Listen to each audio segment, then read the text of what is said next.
Hey guys, what's going on? I'm Devin, And I'm Diego. And I'm Max. and we're Baka Burrito, and we want to wish you guys a happy new year. So, what better way to start off the brand new year with a video on friendship? I don't. Yeah, friendship.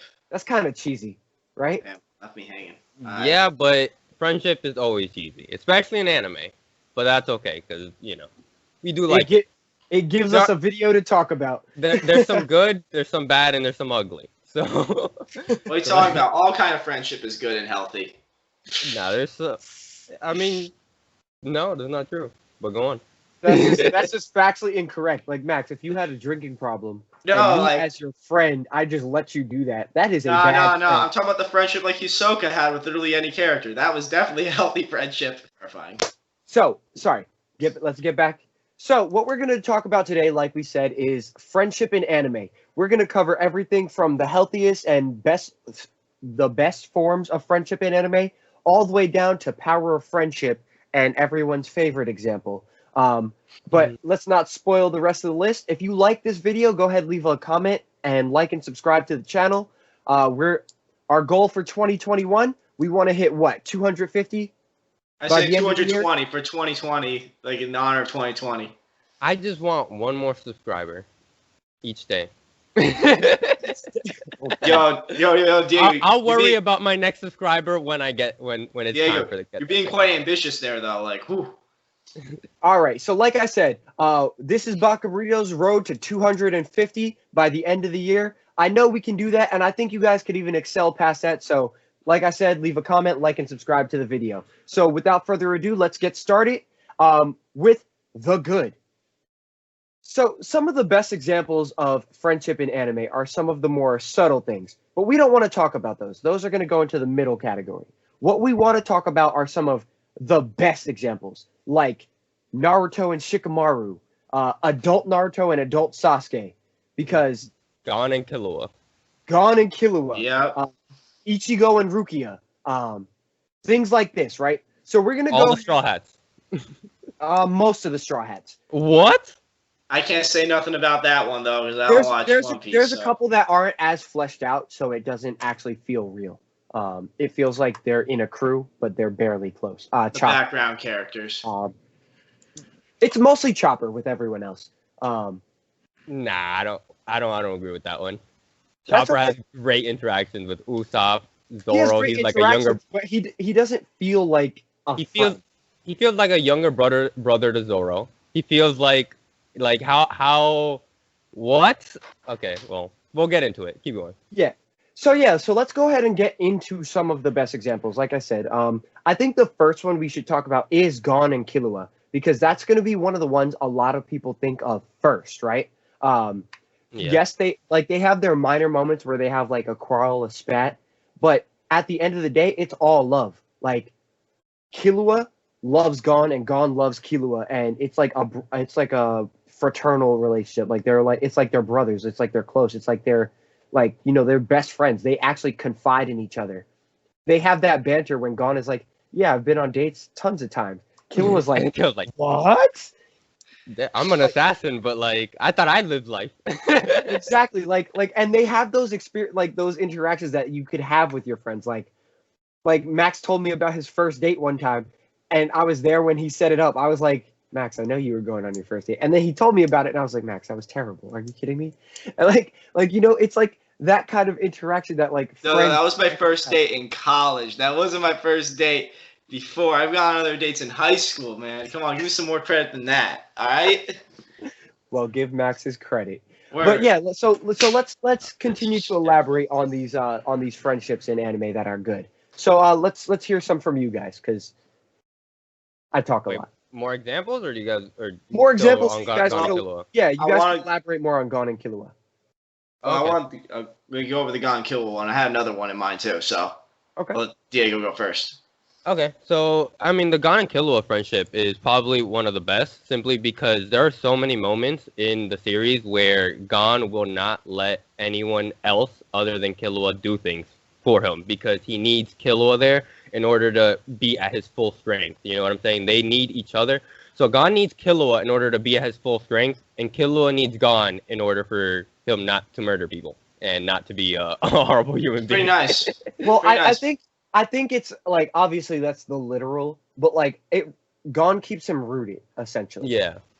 Because It keeps him away from his like family. I don't want to say keeps him away from his family ties, but keeps him away from like his family mindset of like of what his brother said. You don't need friends. You know, when you meet someone, the first thing you think of is whether or not you should kill that person. And Gon, you know, stirs him away from that train of thought and stuff. So it's probably one of the best done dynamics in friendships when it comes to anime, and it's just wholesome. It's just wholesome, you know. It's just. And before we, Max, was your next point from Hunter x Hunter? No, my next point was from Bleach. All right, then one second, because I do have one more to add from Hunter x Hunter, and it'll just be in passing. I actually think the relationship with Leorio and the two of them as well is a very good example of a friendship in anime, because Leorio was literally willing to become the Hunter president, even though he didn't want any of that responsibility, just so that he could force people to try and help Gon, who was in need at the time. And then the second he saw Gon, like even though he was this close to winning, the second he saw Gon was okay, he forfeit the entire election. Like, and I think that was so telling because like the way they embraced, like in the air, he was crying. He was so happy to see his friend. And the only reason I don't say Kurapika as one of them is because Kurapika's low-key a toxic friend. But he got his own issues going there. Like, and there's no problem with that. It's because of how his characterization is handled. He's still an excellent character. It's just the friendship is and great writing too. Yeah. So but he's putting his friends in like super dangerous situations. Yeah, exactly. It's not like he's trying to fight some really dangerous people that can easily body a lot of them. Correct. Yes. Yeah, it's not like that or anything. Max, since you wanted to go on to Bleach, go right ahead. Yeah, like one of the friendships I really like in that is the Rukia Ichigo relationship that builds throughout the series. Because what I really appreciated about it is that they didn't try to make it some sort of romance thing or anything like that. Yep. It's genuinely a friendship throughout where they care about each other, but it never goes any further than that. And it's something that is refreshing to me, especially when a lot of anime, especially now, try to shove a relationship in our face, like the main heroine and the protagonist, becoming a couple. And I'm like, when I watched Bleach for the first time, I completely blew apart my expectations because I'm like, okay, so when is she gonna fall in love with him like the normal beats that follows? And it just never happened. It became a natural friendship where they goof on each other all the time. Rukia's like smacking him all over the place because he's late to save her. Yeah, and it's always fun. It felt like they were family, and that's even shown in the last chapter of Bleach. Spoiler: when they show each other's families meeting up, like it feels like Rukia is Ichigo's sister. It feels like Ichigo's her actual older brother. You know, like they have such a healthy relationship. They rag on each other. They butt heads sometimes, but at the end of the day, like Gon and Killua, like Leorio and the boys, it's all love, right? Yeah, and one of the best scenes I remember in Bleach was after Ichigo lost his powers. He loses his Fullbringer, and like he's at his most desperate and like about to completely break, like his entire world's shattering. He gets literally stabbed in the back, but finds out it's Rukia there with a very touching reunion, giving back his Soul Reaper powers, and that moment teared me up a little bit because we hadn't seen Rukia in a long time. And it was like that moment of like relief, I feel like, for Ichigo because he realized he's not alone. And then, the rest of the Go to 13 roll up and then like, if you want to talk about some friendship, like coming up to beat the crap out of your enemies. Well, that wasn't really friendship.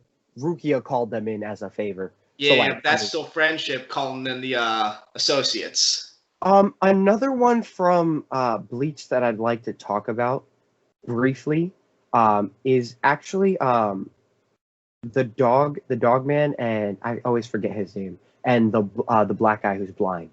Oh, that friendship was very unique because and then they ended up having to fight each other, which was kind of heartbreaking because they saw that they still cared about each other. Because what I really liked was the blind man never judged. I can't remember their names because it's been so long since I watched it. But the blind man, like, he never judged anybody because he couldn't see. Well, dog guy person was always like kind of like isolated because he's a dog person, and apparently in Soul Society, being a dog person is considered bad or frowned upon. Well, And yeah. I just like it though because like you see them build this relationship off them. They're two stigmas in society, and it's interesting to see where they go, especially where their two paths lead them. Because one remains loyal to Goda while the other follows Aizen, and it's just very interesting to see how that friendship starts to strain and strain as they keep growing farther and farther apart at that point. Yeah, I mean, again, that makes perfect sense to me. That's hence why I brought it up. Because like it's very similar to like how other forms of media do it. I don't usually like it when they use a black person because they try to make it like, oh, this is a race thing and this is a deformed creature of some sort, and now they have a bond because they can understand. But in this instance, because the black guy was the guy that was blind, it was okay. Like it was handled fine. Because it could have been handled horribly. Because it wasn't about his skin color. It was about him being blind. He was disabled, and the only person who didn't judge the person based on their looks was the man who was blind. So, again, that's why I like this instance. But there are several forms of media where that is handled horribly, like the 2004 Fantastic Four movie where the black girl got with Ben because she couldn't see him. But here we are. Anyway. But there's one other thing I would like to just say about Bleach in a general sense with the friendship thing. I like how all the relationships are handled in Bleach. Not all, that's a strong word. But I'm talking about specifically Ichigo's friend circle. Specifically, I like how that's all handled and how their connections are established throughout the series. Like with Chad, What's Her Face 1, What's Her Face 2. I don't remember their names. Help me here, Devin. Orihime. First of all, that became his wife. They had a bond from the whole time. Although he was oblivious to her feelings, but that's romance, so that one doesn't really count. Yeah. And then Quincy Lad. They weren't really friends though. That was definitely a rivalry. That's more of a rivalry thing, if anything. And then he was forgotten for a long time. Yeah, who? That's why you can't remember his name. But Chad and Ichigo is definitely a brothers in arms kind of friendship that was formed. Chad is a ride or die kind of guy. He went into literal like Soul Society as a human to help out his boy. Max, we know how much you love Chad. We know. Chad is that guy. Anybody who wants to argue that Chad isn't that guy can come fight me. Looking at you, Diego. Not saying to Devin because he beat my ass. So. Well, yeah, I'm not saying that Chad is not that guy, but I am saying. Oh no, you said a butt though. So let's go. Tune in next week to watch the fight between me and Diego. Fight night. Don't say that. We can get boxing gloves. Word. Maknoshi no Ippo reenactment. And then I can hear you complaining about my wingspan then too. No. I'm gonna be like Ippo. I'm gonna come with the Dempsey roll. You're gonna be the long arm dude who that had the jackknife left jab. Yeah. Come with the Dempsey roll. We're gonna start hitting you left, right. That's funny. All right, leave a comment down below if you want to see a Baka Burrito boxing match. 300 likes and we'll do it. I'll do it. 300. We gotta buy boxing gloves and stuff. I already have a pair of boxing gloves. No, because we have gloves. We have gloves. Oh, okay. 300 likes and we'll do a Baka Burrito boxing match. Specifically Diego and me. Devin, no, because No, that just won't work. Yeah, I'll fight Devin after. Yo, 500 likes. 300 likes. It has to be after Max though. Okay. Yo, right after? All right, after I beat you, take you down like that. This man just said he could run a gauntlet on the rest of us. Okay. So, moving on to another form of good characterization, good friendship in anime. I actually want to move on to Naruto.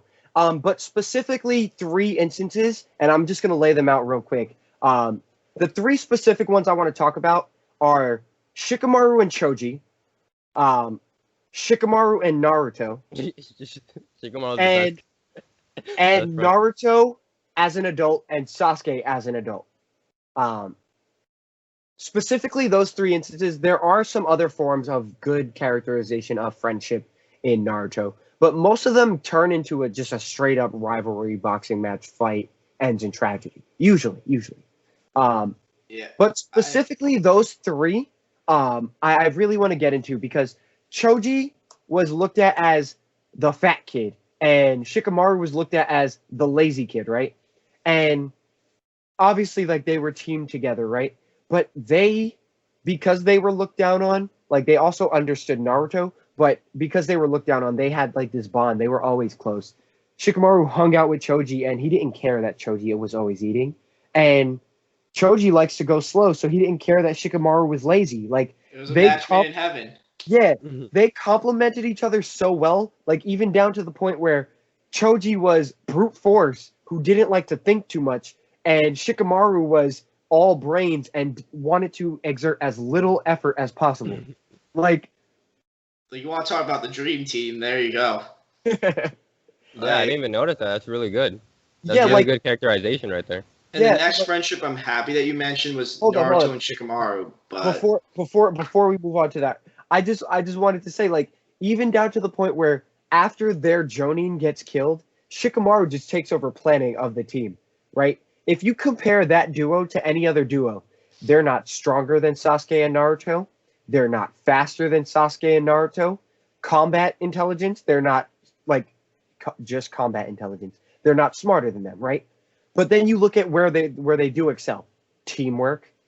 Obviously, Sasuke and Naruto have excellent teamwork, but I would say Choji and Shikamaru are on par. Strategy, Choji and Shikamaru are on par. But I think a little ahead. I think honestly a little ahead than Naruto and Sasuke. Exactly. I agree. And even down to the point where they complement each other with their abilities. Like, Naruto and Sasuke have conflicting abilities. They just make them work. Whereas Shikamaru's like, I'm going to hold him. And Choji's like, I bet, now I'm going to run him over. Perfect combo right there. So Game-winning combo. But, like, so when we were coming up with the idea for this video, Diego was talking a lot about duos that were complementary or, like, cooperative. And it wasn't enough to have a video for Power of Friendship, which is why we changed it to Friendship in Anime. And I think nothing more encapsulates that, like, both points, than Shikamaru and Choji. Yeah. But Max, now that you wanted to bring up the Shikamaru and Naruto. Yeah, and I'm very happy you mentioned Shikamaru and Naruto because throughout regular Naruto all the way into Boruto, Shikamaru has got Naruto's back. And it's just when you see Naruto especially struggling when in his younger days, you know, when the entire village hated him, which is wild to me. They went from hate to love real fast, but we're going to not talk about that. It wasn't real fast. That was literally like damn near 17 years. Well, you see, I binged it all, so it was pretty fast to me, okay? it was like pretty much 2 days. Next thing you know, oh, wow, the village likes him all of a sudden. What? But continue. But anyway, Shikamaru, like, just watching how Shikamaru, like, in the background is always kind of there supporting Naruto, and it's probably one of the reasons Naruto, I think, was able to cope with the loneliness because Shikamaru was there for him. He still had some sort of connection. Yes, I know Naruto had other connections, but Shikamaru was, like, his first real friend in my book. So the only thing I have to like say the same about age. Yeah, that's what I'm saying. Same age. I'm not saying, like, Naruto had other connections, obviously, but I'm saying age-wise. The only thing about that is I do have to point out that the Shikamaru Naruto relationship as children was a retcon. It wasn't added until Shippuden, right? Because initially Shikamaru was actually one of notable because in the first few episodes he was one of the characters that was looking down on Naruto the most. Like his inner monologue was, "Oh, that slacker. Oh, he'll never get it." But the retcon actually doesn't conflict with that at all because it adds up. When they first started the academy, they were friends. Then the parents got involved and they were like, yo, don't hang out with that Fox kid. And then Shikamaru started looking down on Naruto. And he looked down on Naruto until about the Chunin exams. And then that's when their relationship flipped. Well, I think it's cool how they set that up, though, in a way where, like, they were friends at first, and the relationship kind of broke apart, how sometimes actual friendships happen. And then they eventually rekindled their friendship, which is something that I think a lot of people can relate to, especially throughout their lives, because we've had friends where were friends with them, like ride or die for a long time, lose complete touch with them, and then get back in touch after a few years and are friends again, or something happens like a fight or something. Yeah. And I think like that relationship is very realistic of how actual relationships are, and I appreciate that. Yeah, because they didn't stop being friends because he wanted to. He stopped because the whole village was like, "Yo, stay away from that kid," and then they eventually became friends again. And I do like that. It was a sign that Naruto could earn the respect of everyone because all he had to do was start with his peers. Yeah. Yeah. So moving on. Oh, I'm just like, man, that village, like, did anybody did the third Hokage just ever say like, yo, the fourth Hokage saved y'all by doing all this? Why are we being mean to the kid? He did nothing. Like, it could all be resolved.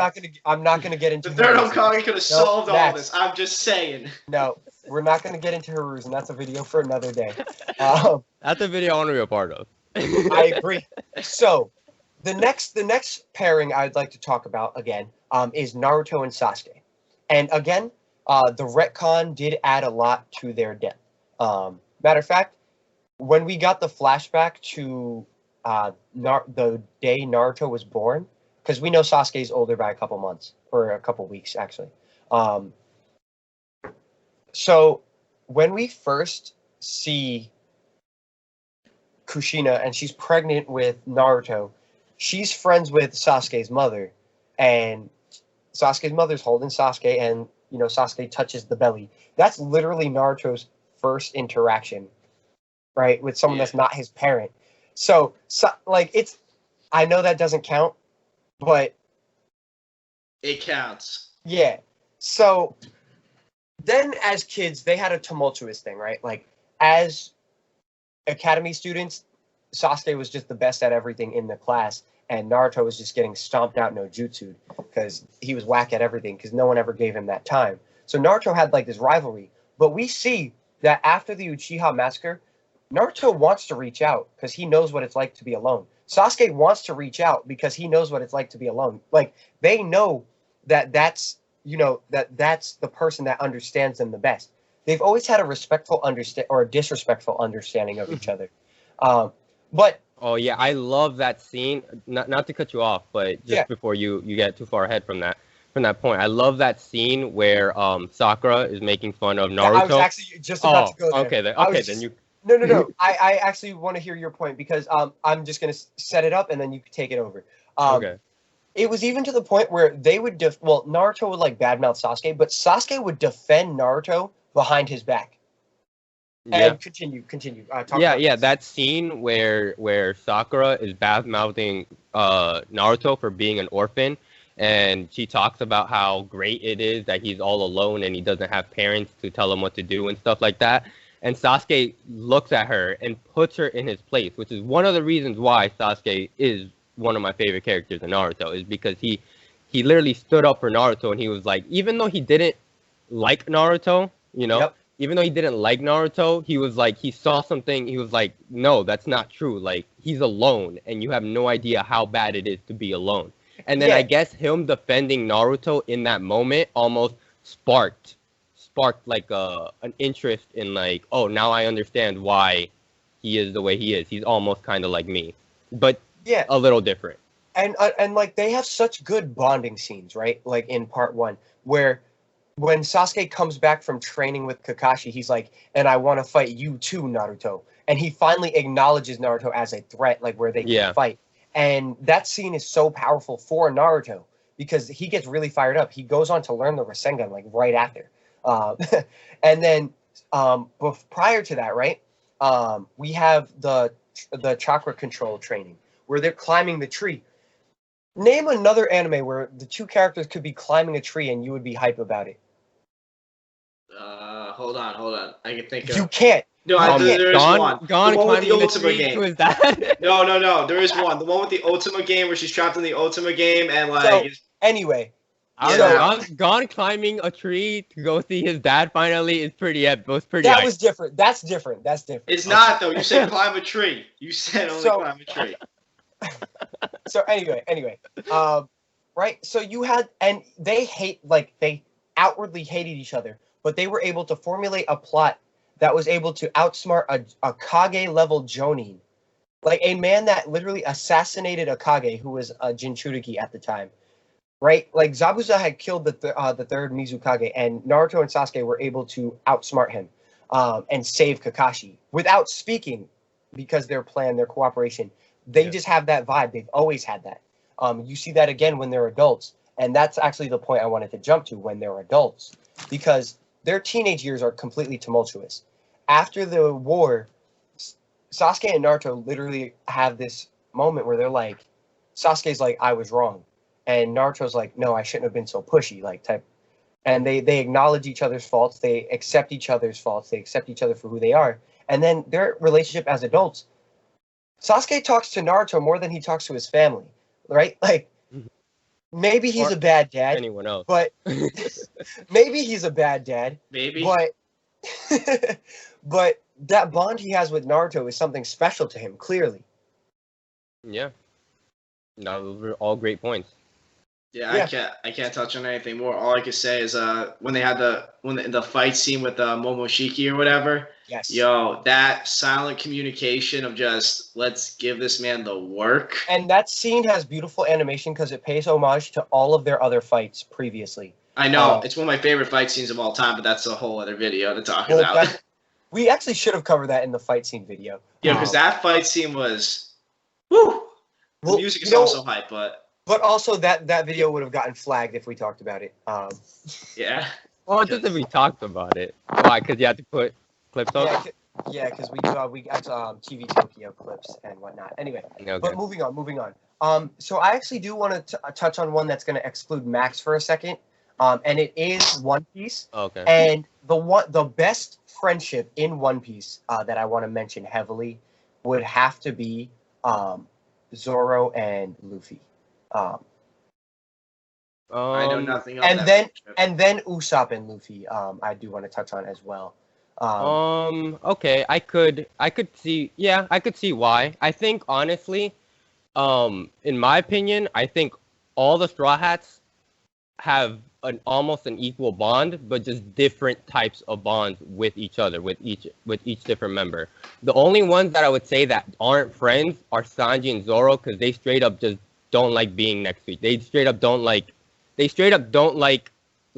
it's them two alone, they'll literally split up just because they don't like being next to each other. They're in the same crew and they love each other, but they don't have like a respect for each other, I think. Yeah, they do. Yeah, in moments of dire situations, you do see that they have a respect for each other. But yeah, Luffy and Zoro is for sure a great friendship, because they understand, because they're literally the same type of person. They are literally the same type of person, and it's great when you see that Zoro, how prideful he is willing to step back because he sees the type of captain Luffy could become. And so he pushes Luffy forward to become the lead, because Luffy's development doesn't have much character development. His development would come from the skills and the things he's attaining from the outside. Yeah, not only that, but just his leadership as a captain. He's growing as a captain, not as a person, but as a captain. And Zoro's probably the one that pushes that the most.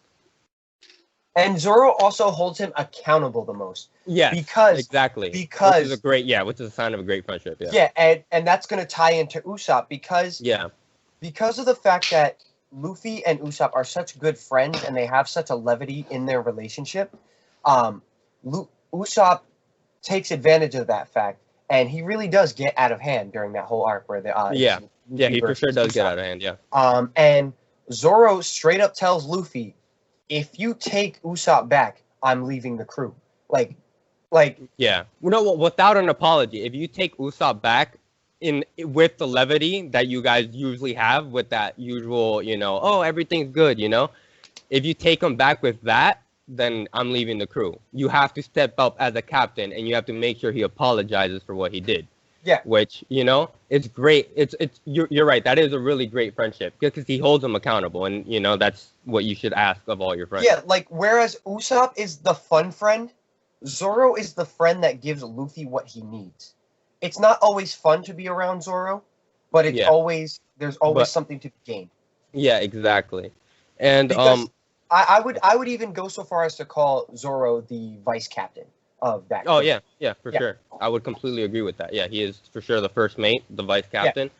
Um, and I guess one other point I'd like to make about One Piece and friendships is that they handle the friendships in not, I don't want to say the power of friendships, but the level of power literally changes depending on the interactions and friendships of people. So like we can talk about in Water 7 when Luffy lost Usopp as a friend and he Yes. lost Robin as a friend. Both him, Zoro, and the rest of the Straw Hats got visibly weaker. They got one-sided by Lucci alone, which shows you, when Because they they're were in stressed and they were in yeah, a they were bad state of stressed in mind. conflict. They didn't know what was going on. They didn't have a clear goal. They were like, is Robin our teammate? Is she not? We just lost Usopp, and it's, that's going to affect you as a fighter. You're going to go in there and it's going to affect you as a fighter. And then later when they get to Enies lobby and Luffy, finishes, he's having such a close battle with Lucci where it's literally like a battle of endurance, not a battle of who's stronger because they're literally neck and neck now. Yep. Now that Luffy has a goal, they're literally neck and neck. All it takes is Usopp, the one friend that he lost, to be like, okay, now I can stand up and endure this for my friend. I can endure the pain of having to stand up to get up. It's not like he got stronger. It's that he just like, now I can endure what I've already been enduring, what I'm capable of doing. And talking about enduring for the sake of your friends, that is a very important point Yeah. to note because that does happen a lot in anime, right? Yeah. And we always see it. And all of the things we've mentioned up till now, they have some instance of this. But I did want to talk about it for Zoro and Luffy specifically. When Kumo is gonna kill Luffy, Yeah. and Zoro just Kuma, right, the bear? Yeah. Yeah. Yeah, Kuma tells him that if he takes the damage instead of Luffy, he won't kill the captain. And Zoro's like, I bet. And he takes it, and it does excruciating damage to his body.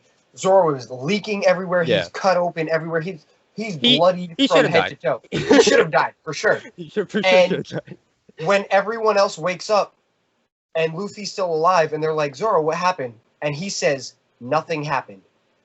And then passes out. Like, that is such a powerful scene because he did it, and he didn't even try to get recognition for it. He did it Yeah. because for Yeah, Luffy. and he did it, and he made sure that no one else told, because the only ones that know are Sanji and Zoro. I mean, Sanji and Robin. Those are the only ones that know, and they're not gonna tell Luffy because imagine how bad Luffy would feel. He's like, wow, like Zoro went through all this excruciating pain, Yep. and I'm out here and I feel completely fine. You know what I'm saying? So yeah. Yeah. So to move on before we go to the bad, I do want to name a couple honorable mentions from a couple things. There's 3 that I have in mind specifically. One is something that Diego really likes, one is something that Max really likes, and one is something for myself. Okay? So the one for Diego is actually Armin and Eren from Attack on Titan. I have been watching Attack on Titan. We will have that video by the end of this last season because I'm not going to spoil whether or not I like or dislike it. I'm just going to say we're going to have a video on that. We all kind of have a feeling already, though. The one thing I will say about the show, in a definite positive, is the friendship between Armin and Eren. It is very well developed. It is super fleshed out. I don't like either of those characters on their own. I guess that's a light spoiler for that future video. I don't like either of those characters on their own. But as a friendship, I believe it. I believe when they want to support each other. I believe when they disagree. Every single time, I have never questioned, oh, they don't feel like friends. Every single time, I'm like, no, that makes sense as friends. Yeah. The honorable mention that Max had was actually Kuroko no Basket, but not the one he was thinking. The redhead from Kuroko's new team. Yeah, Kagami. Kagami and Kuroko are a definite spot for a great friendship because they're a lot more developed. Because Aomine and Kuroko, they may have been best friends, but that friendship was definitely one-sided in the sense that Aomine was using Kuroko for his abilities. And then the one you said about Kisei, the only thing I have to say about that is Kisei seems to like Kuroko. Kuroko doesn't seem to mind Kisei.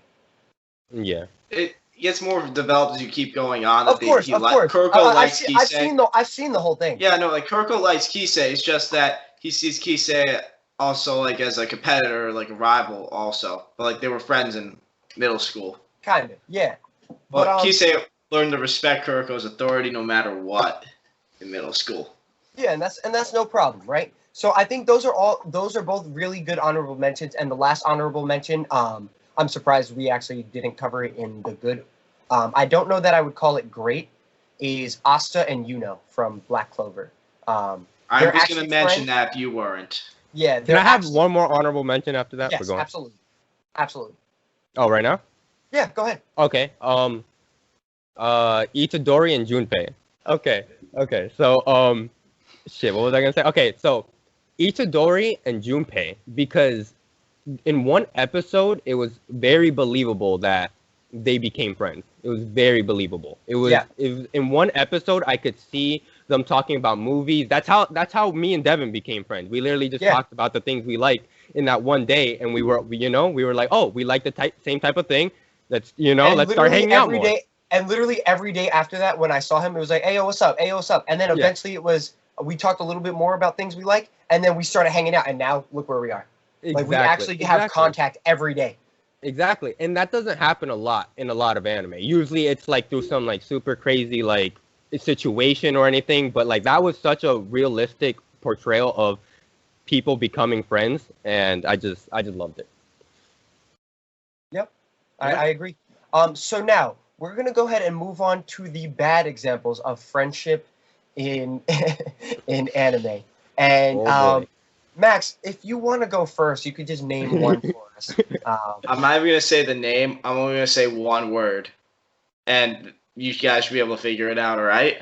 I hope so. Otherwise, go again. Wait, what did you say? Draw. All right, Max's accent is really bad, but it. Oh, okay. He got it.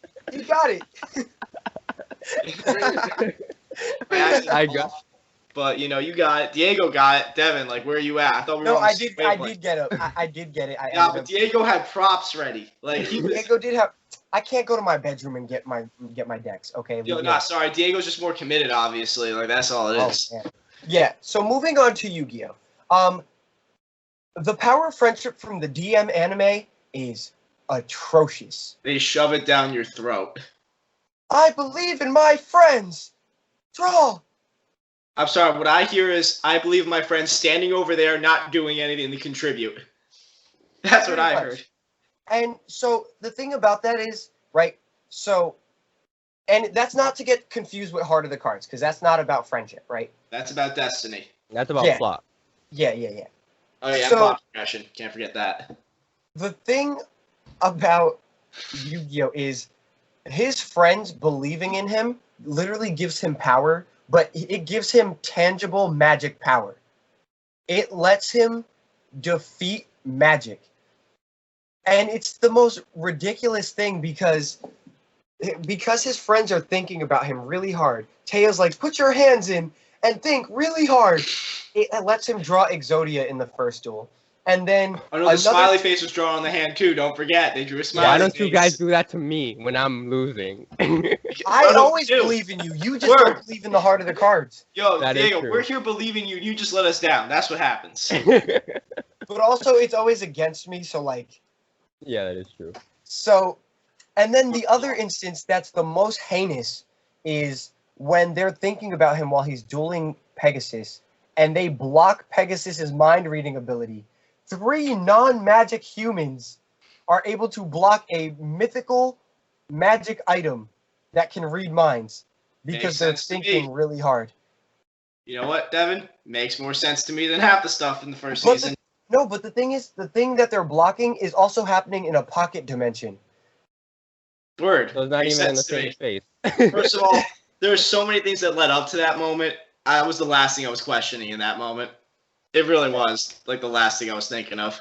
Another instance of bad friendship, and it's also in Yu-Gi-Oh, is actually Kaiba and Yugi. Rephrase. At first, until about halfway through the last season, They where actually became. Kaiba starts to respect Yugi, and then we have the movie Dark Side of Dimensions. Where You Kaiba really, tries to get the literally- inner machinations of Kaiba, because Kaiba's like, Yugi is the only duelist I respect, or rather, the Pharaoh is the only duelist I respect. And it's like, okay, that's in his psychology, that makes sense. He sees the Pharaoh as his equal. That makes me go, okay, I kind of believe it, but it's still a bad friendship. Because the amount of times they're forced to work together, and Kaiba's still like, I don't believe in your magic, your hocus pocus, your mumbo jumbo. And it's like, dude, I'm sorry. Dude, If you've I'm lost to Yugi, him. You've lost to this magic. no, not even mumbo that. jumbo. Not even like that whole thing about like Kaiba just keeps losing to Yugi. My bigger issue is, do you not notice the demonic shadow realm we are in, fighting for our lives?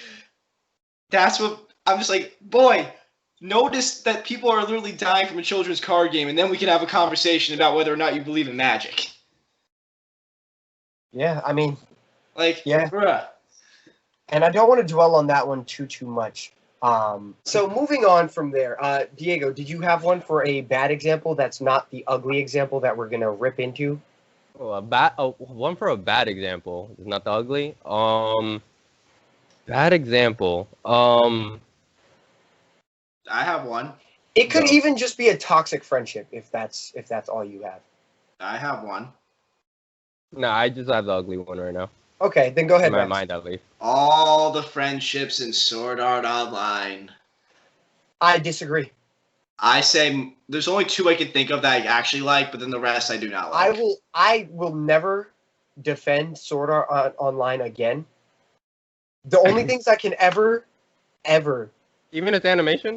Its animation's pretty good. that's what I was about to say. The only things I could praise for Okay. are animation and and the friendships. At least early on, right? Even into I'm L5. talking about later seasons, the friendships Bro. they make, I don't like.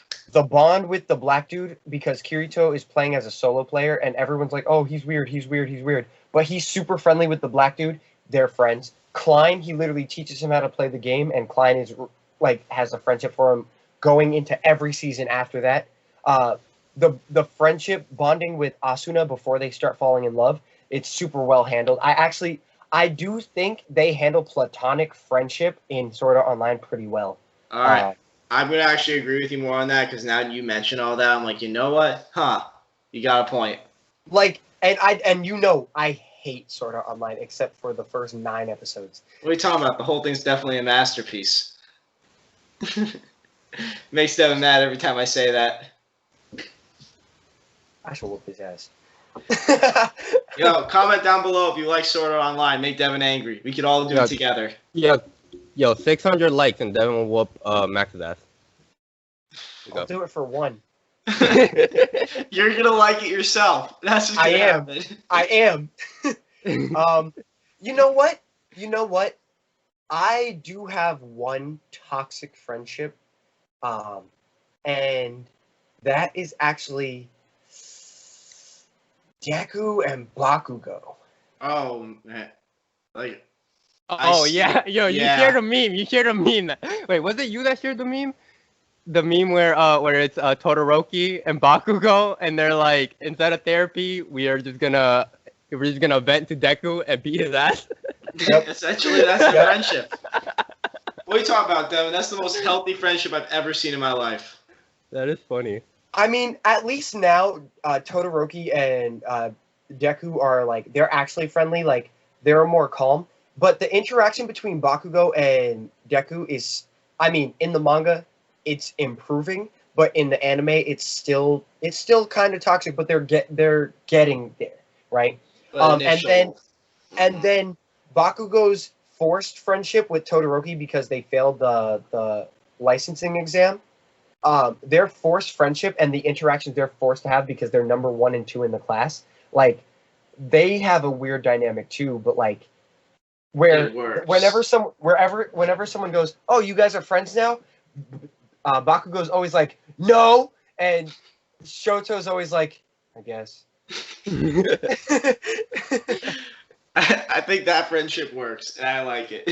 Yeah, and I do like the interaction, but Deku and Bakugo is toxic. or was Yeah. toxic for most of the, Up until like recent chapters like that have been the public. second Deku reached out to help Bakugo, their friendship became toxic. And again, that's not on Deku, and that's also not on Bakugo because of how Wait, they were raised. you don't think? Wait, hold on. Oh, okay. You mean the first time in the flashback, not when he's Yeah. being like. When he reaches out his hand while the other friends are like laughing about it. Yeah. Because Okay. because the way Bakugo was raised, he was literally treated like if he needs help, he's weak. So in his mind, Deku offering help was disrespectful. Yeah. Like Yeah. it's literally a culture difference where Deku grew up idolizing a man who was helping as many people as possible. Deku saw himself as being helpful for once. So again, that was just a clash of psychology between the two characters. And it did lead to conflict, of course, but that interaction overall can be seen as toxic because Deku was allowing this to happen and Bakugo was aggressive. Bakugo was just doing it. And that's all I'm going to say about it because, again, I don't love Deku, but I like both of those characters, and I do like the way their relationship grows. Just not it's not a friendship, though. It was toxic at first, for sure. It was not just toxic. That was a nuclear minefield. Yeah, Deku had like Stockholm syndrome. Word. So now, moving on to the one that Diego has been chomping at the bits for. Itching. And he's been itching for it. And we're gonna have a video on this for him, just like we're gonna have a video on Attack on Titan for me. Oh yeah. So go ahead, Diego. Tell us what anime this is. Oh my god. The power of friendship in Fairy Tail is like the worst writing technique in the history of anything. I just can't bring myself to after the what arc is it? The S-Class promotional arc? Yeah. After that arc I think that was the arc where I dropped Fairy Tail, and it was just because the situation where they come in and they all of them attack the main villain while the main villain's unfazed, right? They all attack him. They all hit him with, their basic attacks, their strong attacks. And he just ward them off like if it's nothing, right? He takes 0 damage. Then all of a sudden, they have a speech about friendship, and now they're able to deal damage to him. And it's like, while he's over, like he powers up. He powers up, and then they power up with friendship, and then they deal damage to him. And I'm like, this makes no sense to me. Well, like I can't. I'm gonna make one statement there. Are you sure Hades wasn't just trying to power down because he felt bad? That could be the case, but so I also agree. But the craziest part is Fairy Tail. The way the magic system is handled actually has a perfect loophole to this whole problem, right? Okay. A unison raid. It's literally when two mages are so in tune with each other, they can combine their magic and unleash an attack that's 10 times stronger than both of them. It is literally a mechanic in the universe that they talk about with Gray and Juvia, Sting and Rogue, and Natsu does it with Gray as well, briefly. So this mechanic already exists. A 10 times boost. It would be like, you know what? I'm tired of seeing it so frequently. Or like if multiple people had to unison raid to beat this one guy, I would be about it. Or like if they were out of mana and they had to turn into a slugfest, I would be about it. But they chose every single time to go, my friends are counting on me. And then the music of the bagpipe starts playing in the background. What? I'm not gonna cap. Fairy Tail has really good music. Yo, it really is. Yo, but here's the thing: when you hear that music in the background, the boss should just be like, "Nah, I lose. I'm gone." Yeah. I like the way the unison raid was handled with Sting and Rogue versus Natsu in the Grand Magic games, when it was the 2-on-1. Because even though they combined their magic, they could not beat him, and that is healthy, right? Like the unison raid, they're literally friends. They're twin dragons. They are brothers. I don't think they're actually brothers, but they're brothers for all intents and purposes. They're as close as brothers as they're gonna get. Yeah, they combine their magic and output it at their maximum. They even change forms before they do it. And Natsu's able to overpower it with sheer power, not friendship boost. And that's literally friendship versus strength. And they lose. right? That instance is handled well because power of friendship should be able to lose. Yeah. And it does when it's not the main character. Yeah, when it's not the main character, it loses. But that's And- the issue, though. Like, friendship And here's always the is thing. the... I don't know. Wait, hold on. Do you remember? But when Natsu hits Hades, it's not a unison raid, right? It's literally Correct. just Natsu alone. It's straight hands, yeah. Yeah, It's everyone screaming, Natsu! Yeah, and then he just magically can not only deal damage to him, but like deals massive amount of damage where he takes him out in Meanwhile, 3 hits. he was out of mana before that. Yes, exactly. They were all out of mana. They all just came from a high diff fight a high difficulty fight where They were they all just spent. all lost their mana. So it's like that was when I was like, oh boy. Also in the Laxus arc when Urza unlocks telekinesis and she can like tell Natsu, Gray, and Lucy. No, that wasn't her across the unlocking city. telekinesis. That was another. No, that that's wasn't another her. guy.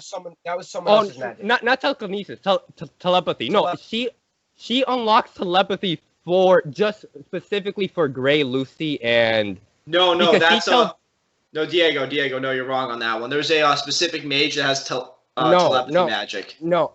There is a specific mage, but what? Yeah, and she what, was what- using that mage. No, she wasn't. What Urza Yes, she does was. is no, she was. I literally just watched the episode. She wasn't. She literally uses telepathy to call Gray, and then Gray goes and gets the mage to talk to everyone else. I don't know. That's literally how it goes. Dog. I don't know. We're gonna have to No, fact check that. I'm definitely gonna put the clip. I definitely send me the clip so I can have it in the video. Okay, because- but you guys don't remember that? She literally goes. No, I literally, believe you because like there's definitely instances where people have powers they shouldn't. Like Natsu because he believes in Urza eats Ethereon.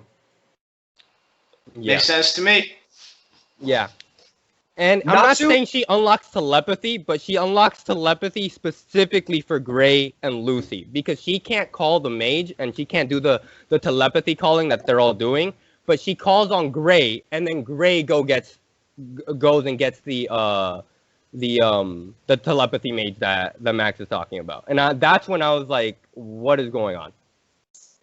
What is going on?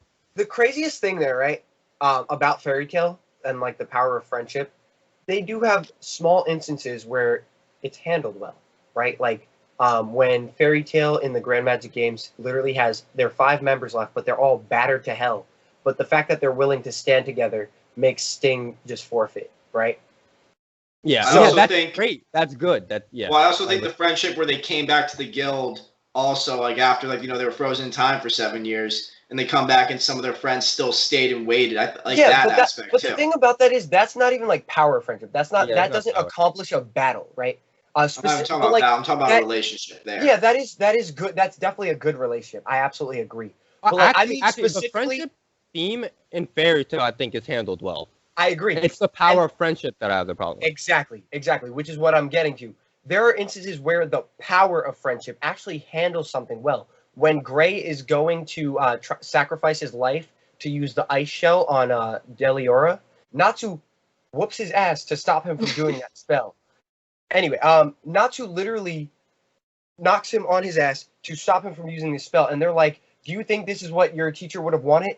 Like, and then they find a different way. Like, and they team up against the demon and beat it. Cool. Like, there are times where Natsu and Gray use their abilities in conjunction to beat, like Mard Greer. Yet Gray goes down towards the end of that fight, and Natsu finishes it alone. But for most of that fight, it was a 2-on-1, like where they're cooperating, and even matter of fact, Ultir, Gray's teacher's daughter, she sacrifices her life to save everyone, and she finds out her life was only worth 6 seconds. But that 6 seconds is literally enough to save everybody. Yep. Yeah, they all saw how they would die, and it was able to save them. And she did it because she had a newfound respect and admiration for Gray, who she started seeing as like a brother figure, because her mom was the one that taught him magic. So like, because of friendship, she used a forbidden spell. So like, like I said, there are instances that's where handled well. Yeah. Yeah, there are instances where the friendship is handled well. An instance that wasn't handled well. Actually, there's another instance. Go go. ahead. You can go. You Oh, can no. I actually want to hear yours. Okay, well, the one that you were talking about, where right after Gray uses his right after Natsu stops him from using his sacrificial spell. Yeah. Gray proceeds to 1v1 his former classmate, fellow disciple. Leon. Leon. He proceeds to 1v1, and Leon proceeds to beat the living dog stuff out of Gray. Gray cannot hold a candle to this man, but after Gray after Gray is extremely wounded, he gets back up because of his friendship, and then now all of a sudden is able to beat him up until he starts using his magic. But just physically, it was like he was outclassed completely physically, and then now after he's beat up, now he's not because of friendship. It's like that didn't sit well with me. Well, that was just the warm up, man. Like he was just saving all that energy for the second round. That's all. It was I would have preferred that instance if they were like Gray was better physically, like with hands, and the other dude was better with magic, and exactly. And like Gray was losing, and he had to make a ice sword and beat him physically, or even if it was the reverse. Yeah, I would have preferred it if it was something like that. Yeah, but it was literally that Leon was better magically and physically, and then after Gray is battered and tired, and Leon received 0 damage. You know what I'm saying? He received 0 damage. Yep. All of a sudden now, it's like, and it wasn't even like a thing where like Leon's like caught off guard or something like that. It was literally just that Gray's just now. He just got up. Yeah, he just got up and is like, okay, you know what? Like now I'm just as strong as you. And it's like one character I have to give props to in Fairy Tail, like completely, is actually Lucy. Because of her magic type, the Celestial Keys, her entire power is power of friendship, because the Celestial Spirits are stronger based on the bond they have with her. And yeah, that makes sense. That's handled super well, because after the time skip, she's able to wear the spirits as armor and get a power based on the armor. And that's only attainable by a high-level Celestial Mage. And that's the perfect way to do it, honestly. Like, they did that part perfect. Yeah, I agree. That one is Lucy's handling of power of friendship, hence why she's the main character. It's kind of like Pokemon. Yeah, it is. It's exactly It's exactly like Pokemon, because you have to have a bond, and you have to have that trust and the teamwork and the cooperation. You have to have all of the parts. Whereas the power of friendship is more believable in Pokemon, because the Pokemon doesn't want to disappoint its trainer. They train hard, they work hard, they grow together. And then, like, if let's say your girl is watching you and you're about to get beat up by Diego, you're going to swing a little harder, right? I'm not trying to get beat up by Diego if my girl's watching. But you still might go down. That's what Pokemon does. Down. And that's what Lucy does. And yeah, like I said, that's Lucy has some, like you said, actually, Lucy does have that in common with Pokemon. That bond helps them grow, and it does help them have that power. And that's the power of friendship that I think Fairy Tail should have focused on with Unison Raids and the bonds where they could team up on people versus what we got. Fairy Tail's still an enjoyable show. It's just, if you have to turn off, if you don't turn off your brain and you think too much about it, that show can get aggressively annoying, because you want it to follow the rules of the verse that it sets up, and it just doesn't all the time. I'm gonna say I had no problem turning off my brain while watching anime. So you guys, I didn't turn off my brain for Fairy Tail, but I'm saying I understand why some people would need that. Do you guys have anything else to add? I don't really think there's anything else to add, except that friendship, when done well in anime, it adds a lot to the story and a lot to maybe fight scenes, or adds a lot more emotional and stakes. But when friendship is just kind of abused as a cheap power boost, like in Fairy Tail, there are moments where it's used well in Fairy Tail, but it gets cheaped out because they use it so many times in a fight as a solution for winning. Yeah. And you can see how that hurts an anime that I like Fairy Tail, versus how it enhances an anime that I enjoy, like Naruto. Correct. Yeah. Exactly. Because of the fact that it was perfect. But yeah, so again, that's been our take on friendship in anime. I'm Devin. I'm Diego. And I'm Max. If you like this video, go ahead, leave a comment down below. Like and subscribe to the channel, You guys have anything else to add for them? Yeah, don't forget, 300 likes and Diego and I will box. Please make that happen. It'd be great. And Yeah. again, have a happy new year. Here's to 2021 being super successful. Have a good one, guys. Dempsey roll. All right. You're gonna be afraid. I can't wait for you to be complaining about my wingspan. I can't wait for you to be complaining about that. Yeah, now you can hit